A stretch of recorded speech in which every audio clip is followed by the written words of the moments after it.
الحمد لله رب العالمين والعاقبة للمتقين والصلاة والسلام على سيد الأنبياء والمرسلين وعلى آله وأصحابه أجمعين. أما بعد فأعوذ بالله من الشيطان الرجيم. بسم الله الرحمن الرحيم. والذين تبوأوا الدار والإيمان من قبلهم تحبون من هاجر إليهم ولا يجدون في صدورهم حاجة مما أوتوا ويؤثرون على أنفسهم ولو كان بهم خصاصة ومن يوق شح نفسه فأولئك هم المفلحون. صدق الله العلي العظيم وصدق رسوله النبي الأمين المتين الكريم ونحن على ذلك لمن الشاهدين والشاكرين والحمد لله رب العالمين. بارگاہ رسالت مآب صلی اللہ تعالی علیہ وسلم میں عقیدت و محبت کے ساتھ درود پاک پڑھیں. اللہم صلی علی سیدنا و شفیعنا و حبیبنا و مولانا محمد بارک وسلم. صلو علیہ صلاة و سلام علیک یا رسول اللہ، صلاة و سلام علیک یا حبیب اللہ. اللہ تبارک تعالیٰ قرآن پاک میں ارشاد فرماتا ہے والذین تبوؤوا الدار والایمان من قبلہم، اور جنہوں نے پہلے سے اس شہر اور ایمان میں گھر بنا لیا، دوست رکھتے ہیں انہیں جو ان کی طرف ہجرت کر کے گئے اور اپنے دلوں میں کوئی حاجت محسوس نہیں کرتے جو چیز ان کو دی گئی، اور اپنی جانوں پر ان کو ترجیح دیتے ہیں انہیں شدید محتاجی کے باوجود. اور وہ شخص جو دلوں کی لالچ سے بچا لیا گیا وہی کامیاب ہے. حضرات، اس آیت میں اللہ تبارک تعالیٰ نے اہل مدینہ کی ایک صفت کا ذکر فرمایا ہے، اور وہ ہے ایثار اور قربانی.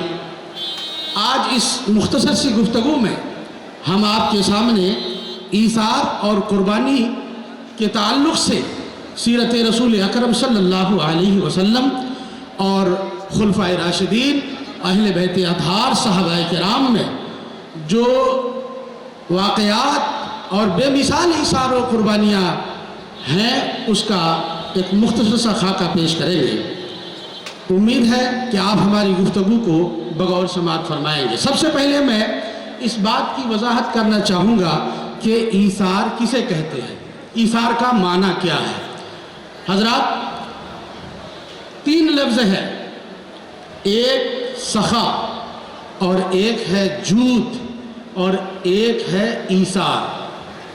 یہ تینوں لفظ بندے کی طرف نظر کرتے ہوئے اس کے معنی میں تھوڑا سا فرق ہے، لیکن ان تینوں الفاظ میں عطا کرنے اور دینے کا معنی مشترک ہے. حضرت مخدوم پاک علیہ رحمت و رضوان نے سخا اور بخل کی تعریف حضرت مخدوم پاک سے لطائف اشرفی کے اندر جو بیان کیا گیا ہے، جو موجود ہے، وہ کچھ یوں ہے. حضرت مخدوم پاک فرماتے ہیں البخل هو الامساک عن الحق من ذمہ والسخاء فناء النفس فی سبیل اللہ مع الواجب. بخالت یعنی کنجوسی یہ ہے کہ اپنے ذمے جو حق ہے اسے ادا کرنے سے رک جائے، اور سخا یعنی سخاوت یہ ہے کہ اللہ کی راہ میں واجب کے ساتھ اپنے نفس کو فنا کر دے. حضرات، اب ان دونوں لفظ پر اگر آپ غور کریں گے تو آپ کو معلوم ہوگا کہ ایک شخص اگر اس پر کچھ واجب ہے، اگر وہ ادا نہیں کرتا ہے تو اسے بخیل کہا جائے گا، اور اگر اس کے ذمے میں کوئی چیز واجب ہے اور اسے ادا کر دیتا ہے تو اسے سخی کہا جائے گا. یہ تو سخاوت کا معنی ہے، لیکن سخاوت کے اوپر ایک لفظ جود بھی ہے. سخاوت اور جود میں تھوڑا سا فرق ہے. سخاوت کہتے ہیں انسان کا اس کے ذمے میں جو چیز ہے اسے ادا کر دے، اور جود کہتے ہیں انسان کا اس کے ذمے میں جو چیز واجب ہے اس میں کچھ اضافہ کر کے ادا کرے. یہ جود کا معنی ہے. حضرت مخدوم پاک علیہ رحمت و رضوان نے ارشاد فرمایا کہ جس شخص پر اگر کوئی چیز واجب ہو اس کے ذمے میں اگر وہ اسے ادا کر دے تو یہ سخی ہے، یہ سخاوت ہے، اور اگر اس میں وہ کچھ اضافہ کر کے ادا کرتا ہے تو یہ جود ہے، یہ جب وہ انسان جواد کہلائے گا۔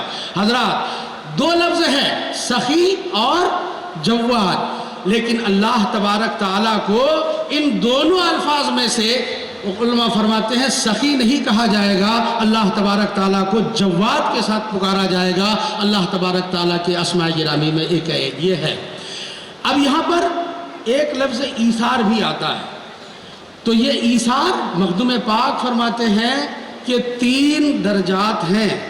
پہلا درجہ سخا کا ہے، اور اس کے بعد جود، پھر اس کے بعد ایثار۔ مخدوم پاک نے لطائف اشرفی کے اندر مثال سے سمجھایا اور فرمایا کہ یہ سمجھو کہ اگر کوئی شخص اپنے مال میں سے کچھ اللہ کی راہ میں دے دے اور کچھ اپنے پاس رکھ لے، اسے سخا کہتے ہیں، اسے سخاوت کہتے ہیں۔ اور اگر اللہ کی راہ میں وہ مال زیادہ خرچ کرے، اپنے پاس کچھ رکھ لے، اسے جود کہتے ہیں۔ اور ایثار کہتے ہیں اسے کہ انسان دوسرے کی تکلیف کو دور کر دے اور اپنی تکلیف برداشت کر لے، لوگوں کی تکلیفوں کو دور کرتا چلا جائے، ایسے شخص کو صاحب ایثار کہا جاتا ہے۔ تو پتہ یہ چلا کہ ایثار یہ سخا سے، جود سے بھی اوپر کا درجہ ہے۔ آئیے ہم ذرا اس کا اندازہ لگائیں۔ حضرت مخدوم پاک کے اس فرمان کے مطابق اگر آپ غور کریں گے تو ایثار کا مطلب یہ ہوا کہ ایثار وہ ہے کہ انسان اپنی ضرورت کو پسے پشت ڈال کر دوسرے کی ضرورت کا خیال رکھتا ہو، دوسرے کی ضرورتیں پوری کرتا ہو، اپنے خواہشات کو پسے پشت ڈالتا ہو، دوسرے کی خواہشات اور اس کی طلب کو آگے رکھتا ہو، اس کی ضرورت کو پوری کرتا ہو۔ مخدوم پاک فرماتے ہیں کہ وہ انسان صاحب ایثار ہے۔ ہم نے جو آیت کریمہ تلاوت کی ہے اس کے شان نزول کے تعلق سے آتا ہے کہ ایک صحابی رسول حضرت ابو طلحہ انصاری رضی اللہ تعالیٰ عنہ ہیں۔ ایک مرتبہ حضور صلی اللہ علیہ وسلم مسجد نبوی کے اندر عشاء کی نماز ادا کرنے کے بعد بیٹھے ہی تھے کہ اتنے میں ایک اجنبی انسان آتا ہے، چہرے سے اور لباس سے ظاہر ہو رہا تھا کہ وہ انسان بھوکا ہے، وہ انسان بھوکا ہے۔ حضور صلی اللہ علیہ وسلم نے ازواج مطہرات کے ہاں خبر بھجوائی کہ پتہ کرو کچھ ہے۔ تمام جگہوں سے یہی خبر آئی کہ یا رسول اللہ پانی کے سوا کچھ نہیں ہے، پانی کے سوا کچھ نہیں ہے۔ حضور صلی اللہ علیہ وسلم ارشاد فرماتے ہیں ہے کوئی شخص جو اس کو آج اپنا مہمان بنائے، اور جو اسے اپنا مہمان بنائے گا اللہ تبارک تعالیٰ اس پر رحم فرمائے گا۔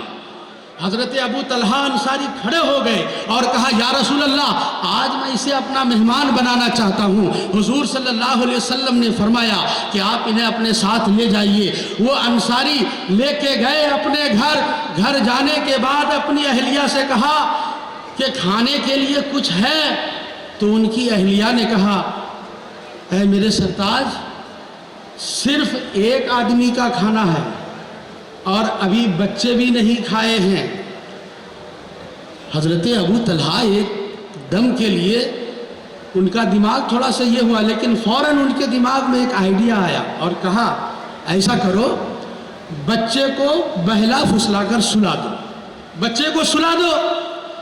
بیوی نے کہا سرتاج پھر بھی تو کام نہیں چلے گا، اس لیے کہ کھانا ایک آدمی کے لائق ہے، اور ہمارے یہاں کا دستور ہے، عرب کا رواج ہے کہ مہمان کے ساتھ میزبان بھی کھاتا ہے، اور وہ کھانا ایک ہی آدمی کو کفایت کرے گا۔ حضرت ابو طلحہ فرماتے ہیں ایک کام کرو، جب دسترخوان لگ جائے، کھانا لگ جائے، تو تم کسی بہانے سے چراغ کی بتی کو صحیح کرنے کے بہانے اسے بجھا دینا، اس کے بعد ہم سنبھال لیں گے۔ کھانا لگا اور پہلے سے معاملہ تھا۔ حضرت ابو طلحہ نے فرمایا کہ اے اللہ کی نیک بندی ذرا چراغ کی بتی تو درست کر دو۔ حضرت